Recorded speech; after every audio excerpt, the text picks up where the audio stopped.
friends, welcome back to the Avocado Toast Budget. I am super excited because today's video marks the second episode in our Budget For Me series.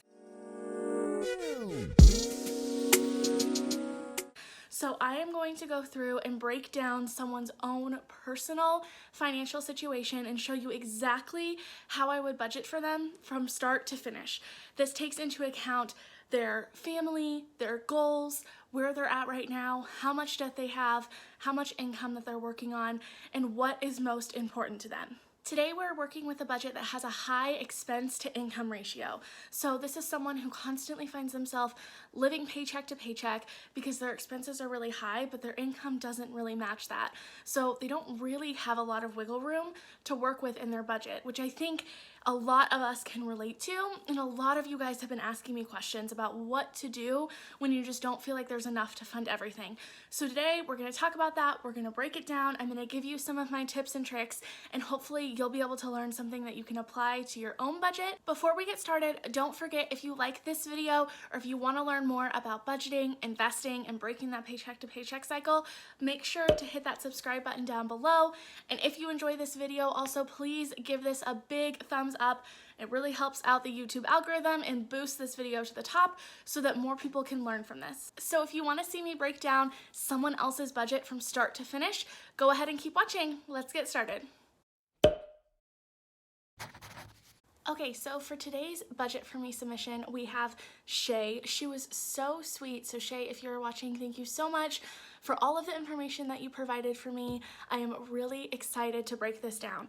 So I just wanted to give everyone a little snapshot so they know a little bit about Shae, what her priorities are, and what we're working with here with her budget. So Shae is currently working on one income. She is a single mom to two boys who live mainly with their dad, and she pays child support and then comes to visit them once or twice a month. They live a few hours away, so she does have to fit the bill for gas, food, and also for a place to stay in a motel. She is a nurse, but right now she feels like she is just making enough to make ends meet with all of the expenses and the debt that she has. And part of her budget is going to have to account for those debt payments, the child support, and then, sorry if you see Oliver back here, and then the money that she needs to go and visit her two boys.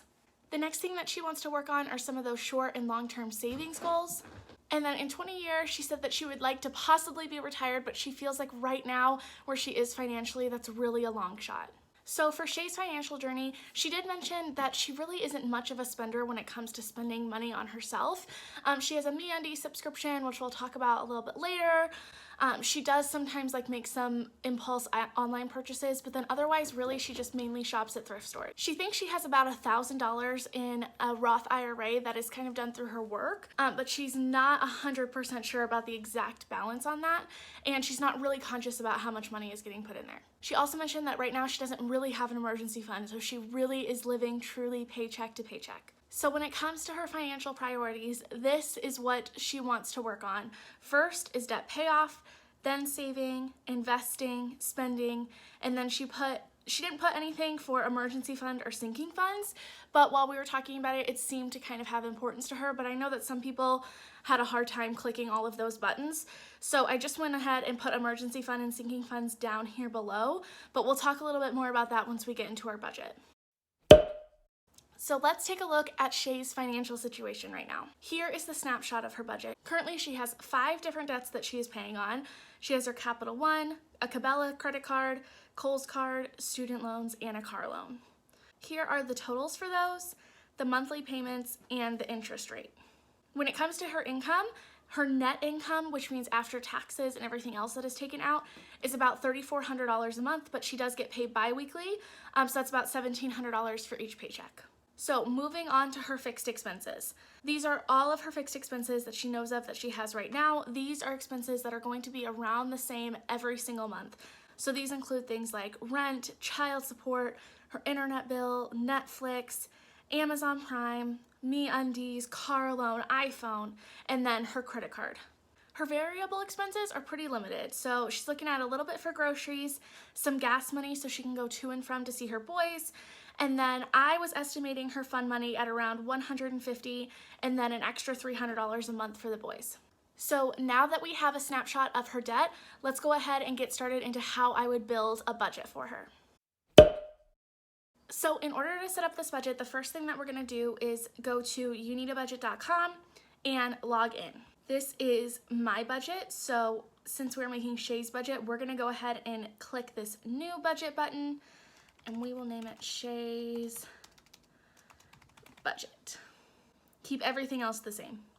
Okay, so when you first set up a budget, YNAB has some pre-designed categories for you to fill out. I go ahead and change these, but I just wanted to show you guys these in case you are starting up your own budget and you're wondering what it's going to look like. I am going to change this up a little bit. I like to do my budget a little bit differently, but feel free to set up your budget in any way that makes sense to you. So the first thing that I'm going to go through and do is add Shae's accounts.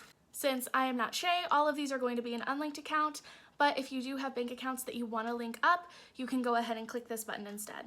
The first one I'm going to add is just her checking account. And when I had talked to her, it was like right before her next payday. So she said she only had like $150 in there, which is perfect. We're gonna put that for now. I'll show you what to do with this money, and then I'll show you what to do when she gets paid. The next thing I'm going to do is go in and add a savings account. I don't know if Shae has a savings account right now, but I would really love for her to set one up so we can start building up an emergency fund. So right now we're just gonna put 0. I totally recommend I have my favorite high yield savings account linked below. If I were Shae, I would go and open up one of these so we can start putting some money in there. The next account that we're going to add is going to be her credit cards. Her first credit card is Capital One, and her current balance on that is $5,881.44. And right now we are going to skip this for now, but I would like us to create a goal to pay this off over time, but we'll go ahead and set that up here in a little bit. The next credit card that we have is a Cabela's credit card, and her balance is $1,948.94. Same thing, we will set up some goals once we take a better look at our budget to see how much she has to pay these off, but for now we're just gonna skip this. And the final credit card is a Kohl's card. That balance is $876.30. Again, skip for now, set that up, and then we're gonna exit out of here. These are all of her active accounts right now. So we have her checkings. If she were to open up a savings account, we're gonna put that right here, and then her 3 credit cards. The next thing that we're gonna go ahead and add is not part of her budget, but it is part of tracking her net worth, which are her assets and liabilities. So specifically for this, one of her liabilities is going to be her student loans. This is not going to take any money out of your budget until you tell it to, but it's going to give you a visual representation of how much debt that you have. Right now, her total is about $33,900. She also has a car loan, which would be considered also a liability, and her current balance on that is $3,623.59. So we are done for over here for right now. Now, since we put in these 3 credit cards, now you can see, even though we haven't changed anything in this budget yet, this category has popped up for credit card payments. YNAB automatically does this for you. So we'll be able to, since we haven't made any goals to pay this off yet, we'll be able to do that a little bit later, but this is where all of the stuff with her credit cards is going to happen. You can also see up here, she has $150 in to be budgeted. This number comes from the approximate amount that she has in her checking account right now. So right now, this money is sitting there waiting for it to have a job, so it is sitting up in this to be budgeted part. Now to set up her budget, I am going to rename immediate obligations to fixed expenses. Feel free to name it whatever you want. And here I am going to list all of Shae's fixed expenses that we looked at the beginning of this video on that budget for me paper.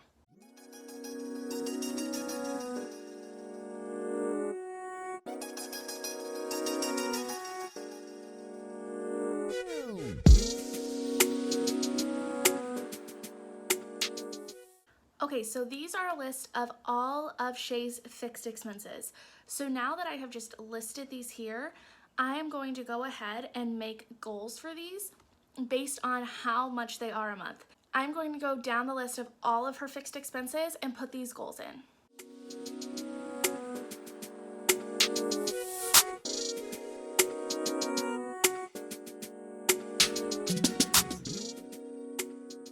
I'm going to delete the quality of life goals, and I'm going to change the fun goal to sinking funds. These are all of Shae's non-monthly expenses, but that are still really important for her to save up for.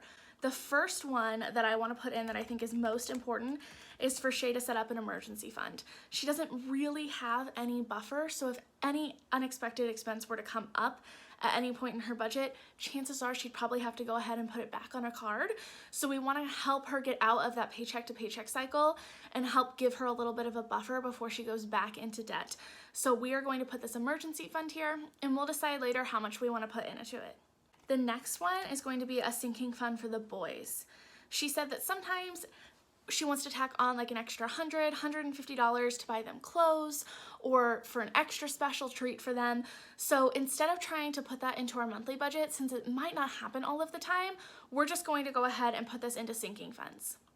I would really also love for Shae to have a treat yourself category. So whatever she can put in here, just a little bit at a time. That way she has a little bit of extra spending money to spend on herself whenever she wants to treat herself. I think that that is so important at making a budget that is realistic and something that you can stick to. And of course, if things come up and Shae wants to add anything else to these, she can feel free to. But for right now, we're just gonna stick with those three. That way we can make this budget manageable. Okay, and some notes about this budget. Personally, when I know when things come out, I like to order my budget from the first of the month to the last of the month. So for example, most of the time people's rent comes out on the first. So I would put rent all the way at the top here.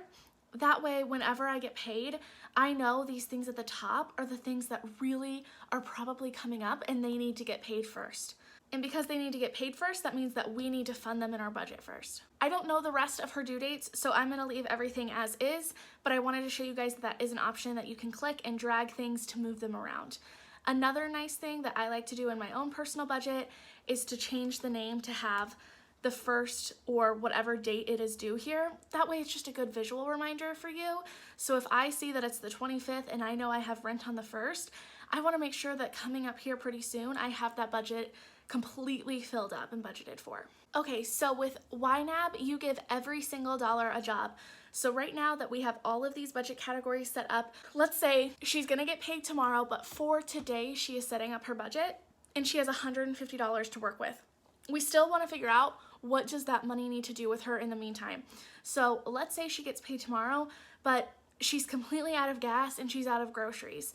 We are going to go ahead and put $40 in gas, that way she can fill up her tank, and then we're gonna put the rest toward groceries, that way she can have groceries for the rest of the week.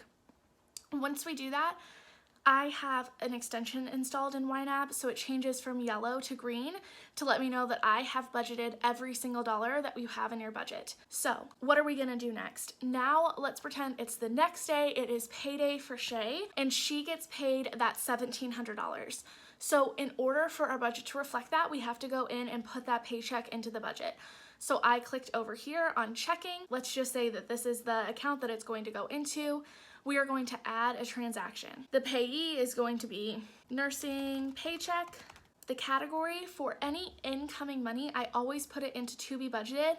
That way I can break it down and see where I want to put this money at. You can put a little memo if there's something about this payment that you want to remember. And then the inflow generally for Shae is $1,700 because again, she gets paid bi-weekly. Once we click save, that shows up here in her checking account. It also shows up here at the top of her budget and to be budgeted.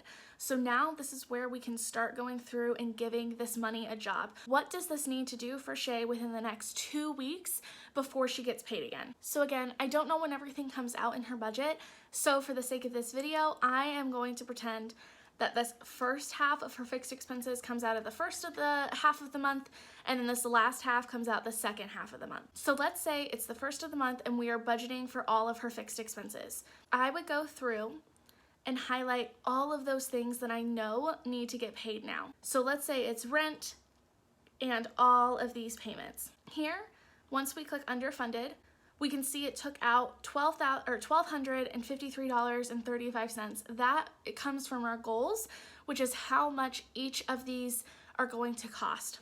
So right now, automatically we know that she has $446.65 of extra money to work with for the next 2 weeks before she gets paid if she is funding all of these here at the beginning of the month. So let's go ahead and unhighlight these.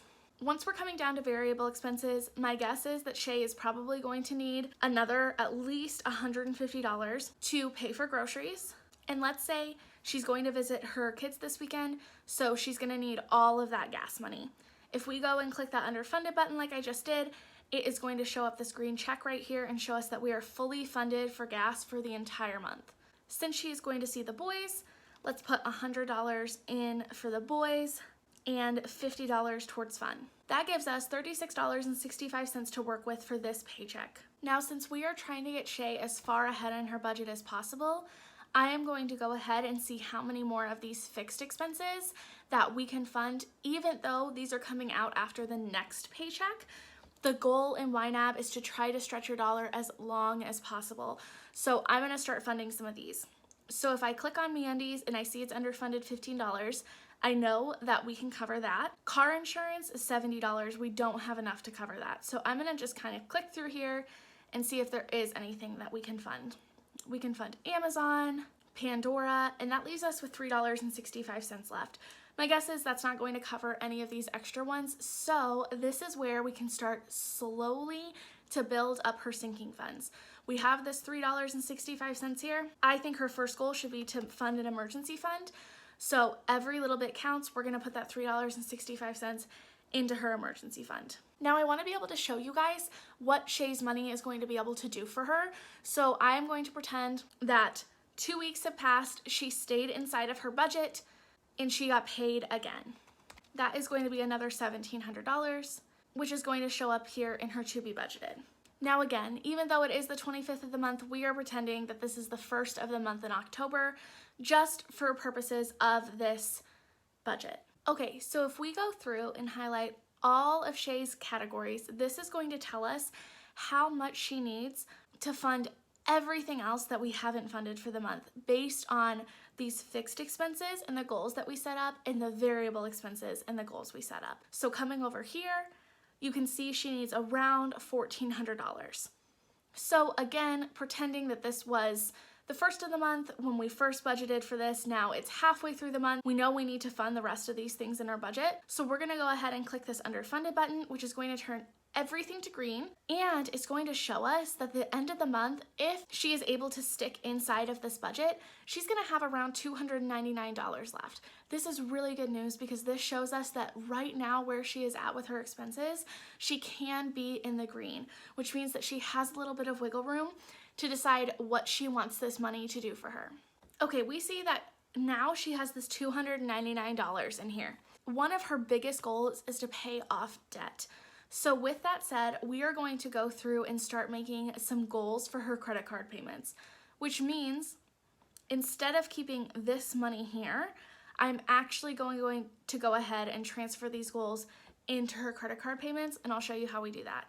So for her Capital One card, down here we know that her Capital One payment is $200 a month. So I am going to do a pay amount, specific amount monthly, $200 a month, save that goal. For her Cabela's card, her payment is $100 a month, and her Kohl's minimum payment is $30. So now that I've done that, I am actually going to move this money that I had here, delete these categories, because they are now reflected up in our credit card payments, and fund these goals. So again, you can see we're at $299. All I did with that was move what we had in as fixed expenses and made those goals for her credit card payments. That way she can start making a goal to pay these off. Generally speaking, when you are looking to pay off debt, I would recommend paying off the highest interest debt first. So in Shae's case, that is her Cabela's credit card, which right now the interest sits at 24.24%. So if Shae was really, really wanting to put every extra cent that she had toward paying off debt, she could go ahead and add $299 to this goal for her Cabela's card, which makes her total goal $399 to spend. So since she has $399 to put toward her Cabela card, which is more than a minimum payment, I'll show you what that would look like. She would add a transaction from her checking account to her Cabela's card. That outflow would be the $399. This in real life would look like her making a payment to her Cabela's card using that checking account for $399, but we need to reflect that in our budget as well. This is how we do that.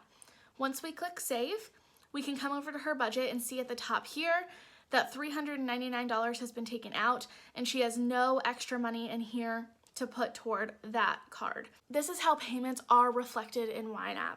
So every time that you make a payment, you choose what category that you want it to come from. Since we already have our credit card payments set up in YNAB, it's really smart.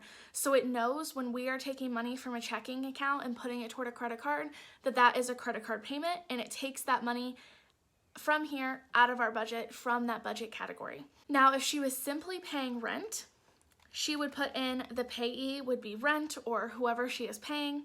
The category then, we would scroll down and click under fixed expenses, this rent. This is also going to show Shae how much she has already budgeted for in that category, and then her rent is $600 a month.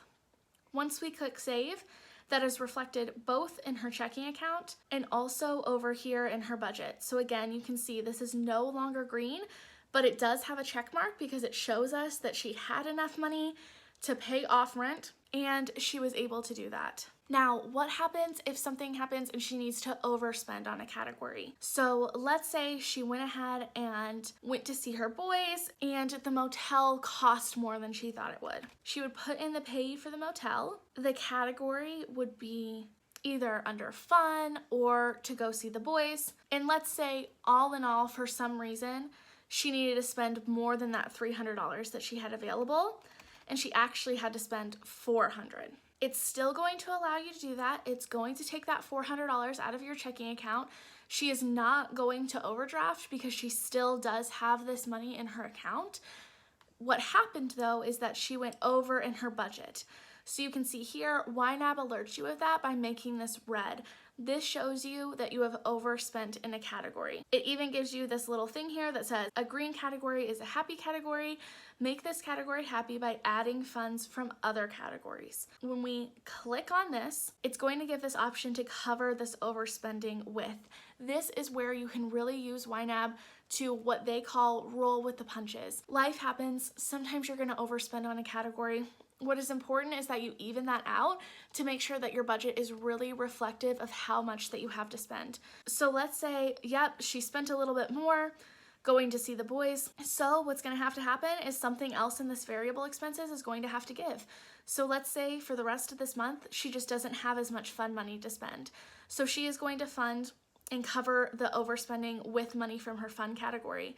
When she clicks that and hits OK, you can see that the money went from her fun category, went down to the boys category to cover that overspending. Now we have zero, but we do have a check, which means that we are clear and we can trust our budget.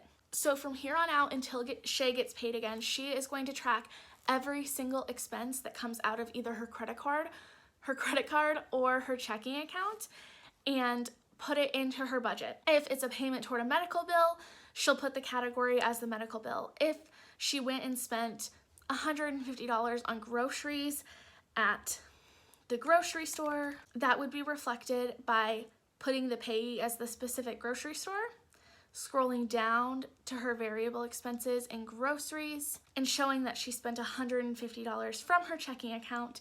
That shows up here in her checking account, and that also shows her in her budget that she still has $250 to spend for the rest of the month. This is why it is so important for you to keep coming back to your budget so that you can start making some good decisions. So if someone came up to Shae and said, hey, you want to go out tonight, she would be able to look into her budget and say, do I have enough money to go do that? Do I want to move some things around? Is it more important for me to maybe take a little bit out of one category to pay for another? If I want to go see the boys again, where am I going to get that money from? in my budget for right now? Do I need to take a little bit out of groceries? Do I need to take some out of fun to make sure that I have enough to get for gas to get there and back? That is why I love YNAB, is because it is so intuitive and it helps you make those decisions based off of your goals and based off of how much money that you have right now. So every single time that Shae gets paid, she's going to come back to her budget and add that in. And every single time that she makes a purchase or a payment, she is going to come back to her budget and add that in as well. So all in all, this is what Shae's budget is going to look like with YNAB if she chooses to set it up this way. Please let me know if you guys have any questions in the comments. I know that there's definitely a learning curve to this. I highly recommend, if you are really confused, to check out YNAB's Getting Started Guide. I will show you that here. If you go to YNABBudget.com, click on their Learn to Budget tab and their Getting Started tab. This is really an awesome resource. So you can either watch some videos for step-by-step instructions on setting up your budget. They also have free workshops, which are really awesome. If you're still confused maybe about how YNAB has set up their rules, how to set up a budget, your routine, this one is a really awesome one because a lot of people get confused about using credit cards in YNAB. This is an awesome one to take as well. The nice thing about this is it is live, so you can ask those questions if you're still confused. I really recommend, if you are new to YNAB, checking out their free resources for getting started. Okay guys, well that is it. Thank you so much for watching. Remember, if you enjoyed this video, please hit that subscribe button down below. Also remember to push the bell notification so that you get notified every single time that I upload, and I will see you guys next time. Bye.